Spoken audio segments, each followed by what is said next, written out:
On the morning of October 11, 2025, in the rural outskirts of Novobasan, northern Ukraine, the silence was shattered.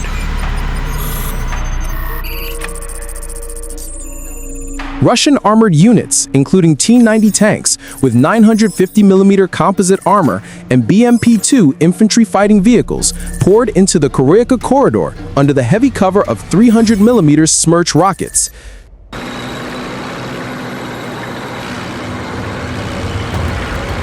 In response, Ukrainian forces deployed HIMARS rocket systems, launching guided missiles at a speed of 55 miles per hour, followed by PZH-2000 self-propelled howitzers, firing consecutive 155mm shells.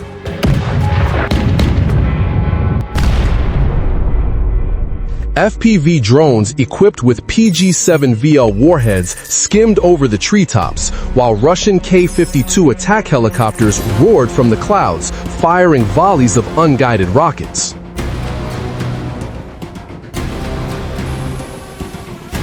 Smoke rose, shockwaves cracked the asphalt, and a bridge exploded beneath advancing armor.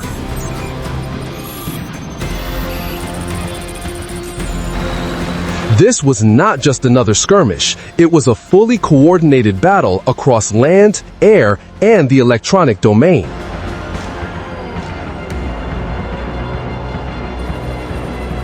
But what caused this escalation, and why was Ukraine risking everything to hold its position?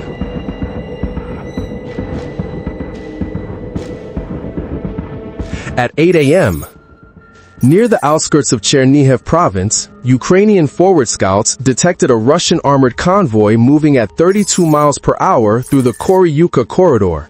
The formation included 9 T-90 tanks with 950mm composite armor and thermal shielding, along with 14 BMP-2s armed with 30mm autocannons.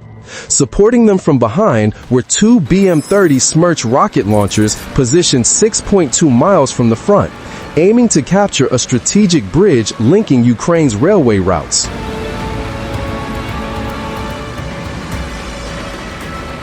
Within minutes, Ukraine counterattacked. A U.S.-supplied HIMARS squad in the northwest received GPS coordinates and launched 6 guided missiles. Simultaneously, the PZH-2000 opened fire, targeting the BMP convoy with high-explosive 155mm shells. The first missile struck the lead T-90, detonating its ammo rack and creating an 80-foot fireball whose shockwaves shattered windows half a mile away.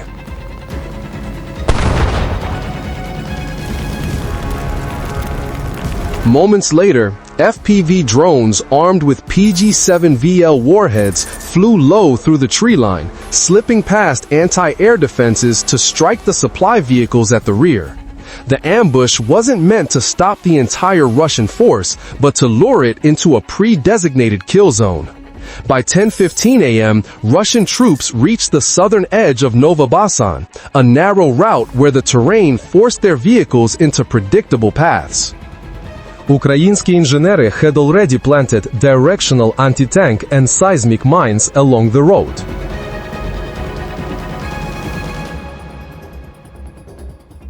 When a T-90 triggered a sensor, the explosion pierced its side armor, igniting the fuel. A 70-foot fireball flung 2 nearby BMP-2s into the air. The PZH-2000 continued firing, hitting the rear half of the formation and disabling 5 vehicles. Flames spread to fuel tanks, causing secondary explosions that sent metal fragments soaring 200 feet high.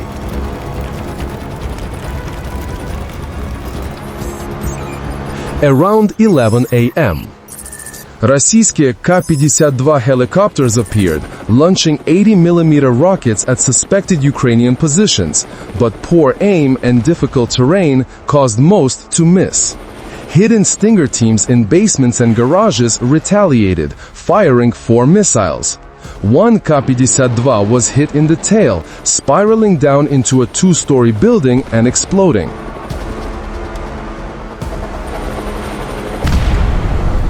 At 11:30, Ukrainian BTR-4E armored vehicles counterattacked, firing PG-7VR rounds that penetrated Russian armor.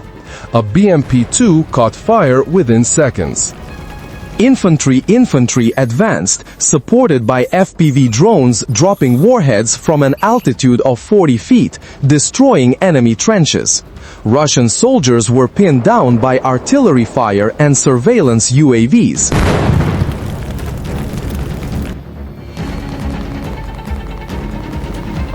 At 12:15 p.m., 2 volleys of HIMARS missiles struck a Russian ammunition depot 5 miles away, creating an 18-foot deep crater and a 300-foot high column of black smoke. Shortly after, Ukraine launched 10 FPV drones to attack Russian artillery positions, destroying 5 BM-21 Grad launchers before they could reload.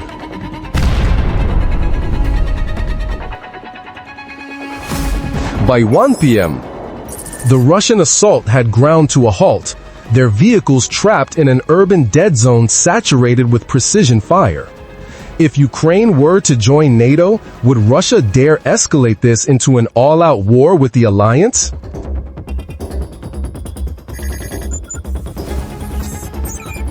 That same afternoon, Russian BM-30 Smerch launchers, positioned 7 miles away, fired 12 300mm cluster rockets at Ukrainian artillery positions.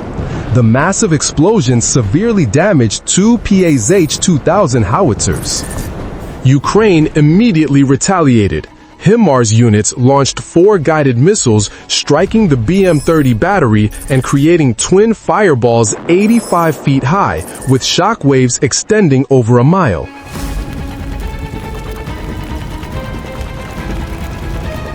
At 1:25 p.m., Ukrainian Su-27s flew low over the treetops to cover a formation of Su-30s armed with Kh-31P anti-radar missiles traveling at Mach 3. When Russian S-400 radars locked onto them, the Su-30s fired, destroying 2 Nebo-M stations. The explosion sent a 60-foot column of fire into the sky, and the shock wave reached the Ukrainian command post 2 miles away.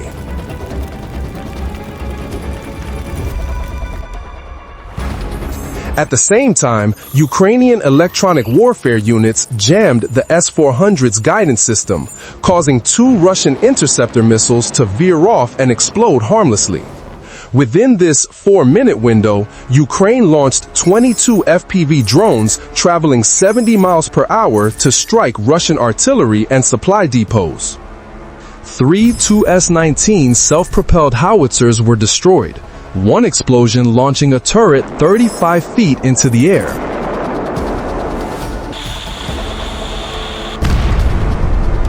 By 2:10 p.m., Russian MiG-31s took off to regain control of the skies, but were intercepted by Ukrainian MiG-29s. One Ukrainian jet was shot down, yet both MiG-31 pilots were forced to eject after their radar systems were jammed. On the ground, Ukrainian forces seized the moment, deploying anti-tank teams that fired 29 RPG rounds, destroying additional T-90 tanks. At 2:45 p.m., Ukraine launched long-range drones from a hidden forest airstrip 8 miles away. The UAVs detected a Russian logistics hub with 6 ammunition trucks and 1 fuel tanker. At 2:58 p.m., a drone dove and struck the fuel vehicle, triggering a fireball 320 feet high and a blast crater 100 feet deep, leveling the surrounding area.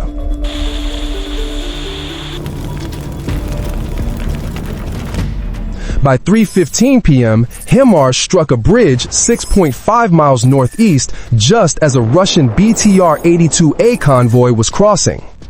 3 vehicles plunged into the river and exploded underwater, sending a 40-foot column of water into the air.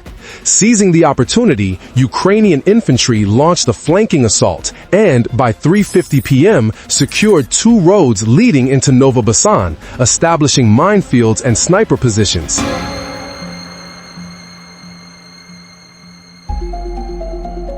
By 4 p.m., the entire battlefield was encircled by Ukrainian forces. Russian units could no longer receive reinforcements without being targeted by drones and precision artillery. Novobasin had become a fire trap, a closed zone where every movement was observed and destroyed.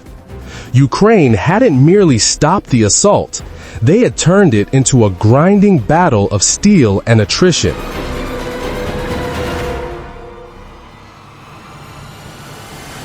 When the smoke cleared, Novobasin was no longer a battlefield, but a silent corridor of burnt-out vehicles and shattered walls.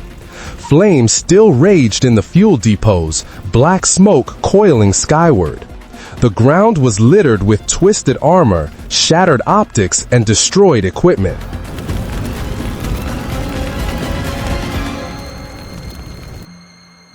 Field forces held their positions, focusing on rescuing the wounded and extinguishing fires around the residential area.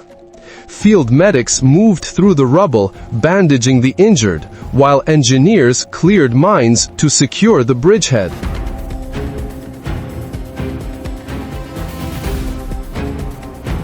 Drones switched to thermal scanning, searching for signs of life. Mobile loudspeakers continuously broadcast in both Russian and Ukrainian. If you are wounded, do not move. Help is on the way. It was not a message of dominance, but a signal of humanity amid the destruction.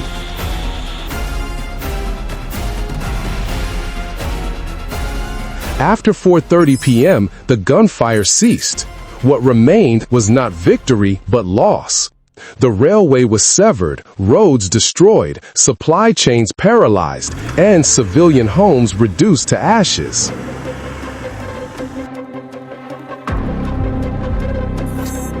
Precision weapons could not erase chaos. Every burned tank meant a cracked wall in someone's home. Every fallen bridge meant a family without clean water.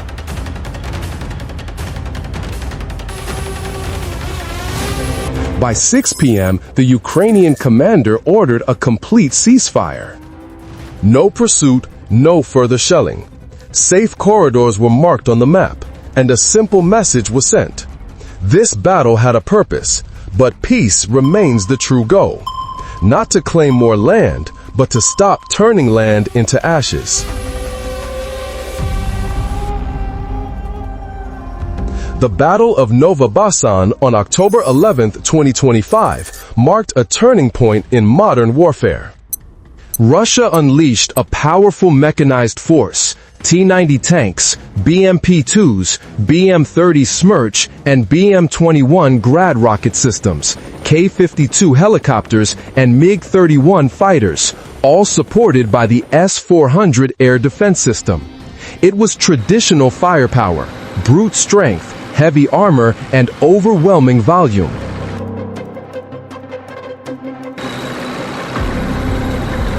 Ukraine, however, fought a 21st century war, fast, precise, and intelligent.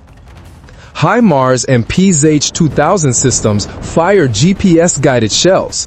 FPV drones skimmed the ground to destroy tanks. Stingers downed helicopters, and electronic warfare blinded Russian radars. The Ukrainian Air Force, with Su-27s and Su-30s armed with Kh-31P missiles, crippled the S-400 radar network, clearing the skies for drones to strike with deadly accuracy.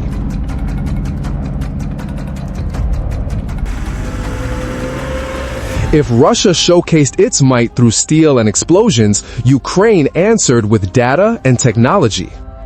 The result? Russian forces were halted, their tanks and artillery annihilated in a pre-engineered kill zone.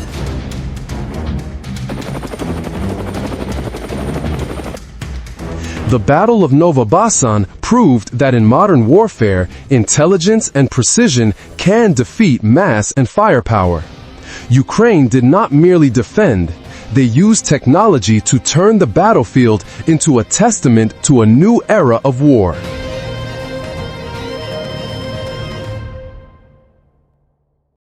Thank you for watching until the end of the video.